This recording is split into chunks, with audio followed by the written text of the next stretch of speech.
Hai, Assalamualaikum dan salam sejahtera.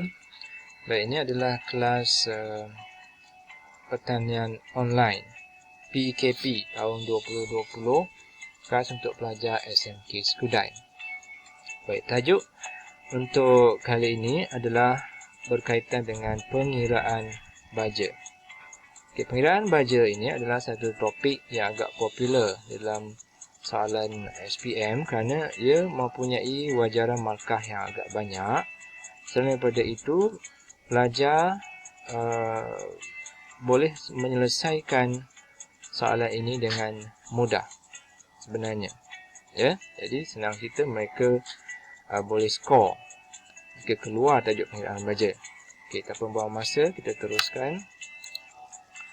Baik, kenapa pentingnya pengiraan baja ini kepada para petani? Okey, yang pertama, untuk menghitung kuantiti nutrien. Nutrien seperti yang telah pun dipelajari terdiri daripada nutrien makro dan nutrien mikro. Contoh untuk nutrien makro seperti nitrogen, fosforus dan juga kalium dan lain-lain. Yang kedua, untuk menghitung kuantiti baja. Terdapat perbezaan yang ketara di antara tujuan 1 dan tujuan 2. Kuantiti nutrien, kuantiti baja. Sebenarnya di dalam baja terdapat nutrien. Dan juga bahan-bahan lain. Seperti bahan lengai contohnya. Baik, seterusnya untuk menghitung kos baja ataupun berapakah jumlah wang yang diperlukan bagi jumlah baja. Soalan ini biasanya dia berkaitan. Kuantiti baja, kos baja. Saling berkaitan. Baik, apakah maklumat yang diperlukan pelajar untuk menjawab soalan pengiraan baja? Baik, yang pertama, jenis nutrien. Jenis nutrien biasanya akan disebut di dalam soalan. Jadi, pelajar mestilah berhati-hati. Berhati-hati dan telitilah sebelum menjawab soalan. Kemudian, grade baja juga akan disediakan di dalam soalan. Sama ada dalam bentuk gambar rajah ataupun dalam bentuk pernyataan. Grade baja adalah peratus ataupun kadar nutrien seperti nitrogen, fosforus dan juga kalium di dalam baja tersebut. Kemudian berat baja pun sama, juga disediakan di dalam soalan, sama ada dalam bentuk gambar rajah ataupun dalam bentuk pernyataan. Jika ada ketiga-tiga maklumat ini, maka pelajar akan dapat menjawab dengan baik. Masalah yang biasa berlaku adalah pelajar tidak menghafal formula. Jadi akan berlaku kesilapan pengiraan. Jadi ini akan pastinya merugikan pelajar sendiri. Sebelum pergi kepada pengiraan, pelajar perlulah mengetahui jenis-jenis baja yang terlibat dalam pengiraan. Baik, dalam pengiraan baja, biasanya ada 3 jenis baja saja yang boleh dikira ataupun diukur nilainya, iaitu baja tunggal, sebatian dan juga campuran. Baja tunggal mengandungi satu nutrien utama yang diperlukan oleh tanaman. Bermaksud, sesuatu baja itu dia cuma ada satu unsur nutrien saja. Sebagai contoh, baja urea. Urea adalah nama baja ini. Dan dia mempunyai satu nutrien utama, iaitu N. N mewakili nitrogen. Begitulah juga dengan baja ini. CIRP nama baja. Dan ini P2O5 ataupun fosforus adalah nutrien utama. Dan begitu juga dengan baja ini, namanya tidak kelihatan. Tetapi nutrien utamanya adalah kalium. Kalium.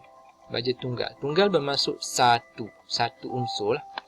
Kemudian baja sebatian merupakan baja yang mengandungi 2 ataupun lebih unsur nutrien utama yang disebatikan secara kimia. Okey, sebati.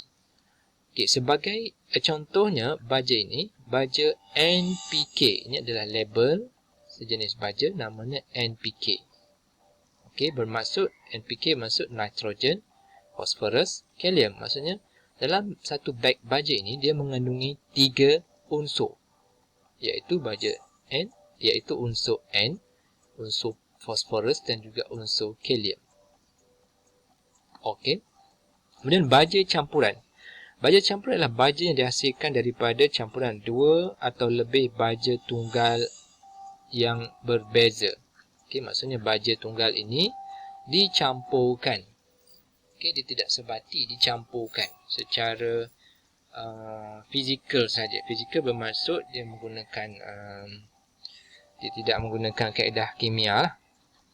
Okey, sebagai contoh baja campuran tadi, baja urea dicampur dengan baja CIRP, kemudian dicampur dengan baja yang ini tidak tahu namanya, tidak mengapa.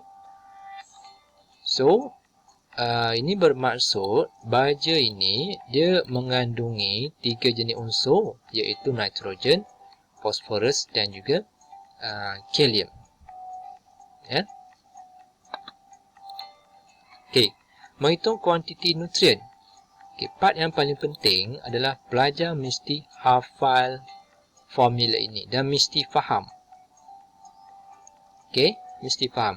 Kerana permasalahan yang sering berlaku adalah pelajar tertukar formula. Okey, di masa akan datang akan ada satu lagi formula yang seakan sama. Jadi masalah yang biasa berlaku adalah pelajar tertukar formula. Okey, contoh soalan.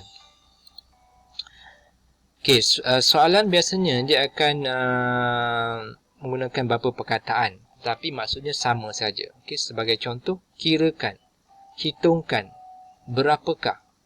Okey, sama saja. Berapakah berat nutrien nitrogen dalam baja di bawah? Okey, ini adalah bajanya. Okey, dia mesti akan berikan maklumat berkaitan baja tersebut, sama ada dalam bentuk jadual, penyataan ataupun gambar rajah. Kebiasaannya gambar rajah. Okey. Baik. Jadi keywordnya adalah berat nutrien nitrogen. Okey, bermakna dia nakkan pelajar cari nilai baja nitrogen. Okey. Baik. Menghitung kuantiti nutrien. Baik, sekali lagi formula ini. Okey, grade baja. Mana nak dapat? Okay, grade baja terletak di sini. Okey, biasanya dengan number. Kemudian di belakangnya ada key, apa ni dipanggil? What you call sebagai singkatan. Okey, N maksudnya simbol untuk nitrogen. So 46% N maksudnya 46% nitrogen di dalam satu beg baja ini. Kemudian berat baja. Berat baja mesti dalam unit kilogram. Okay, cari saja. So di sini adalah berat satu beg, satu guni ni.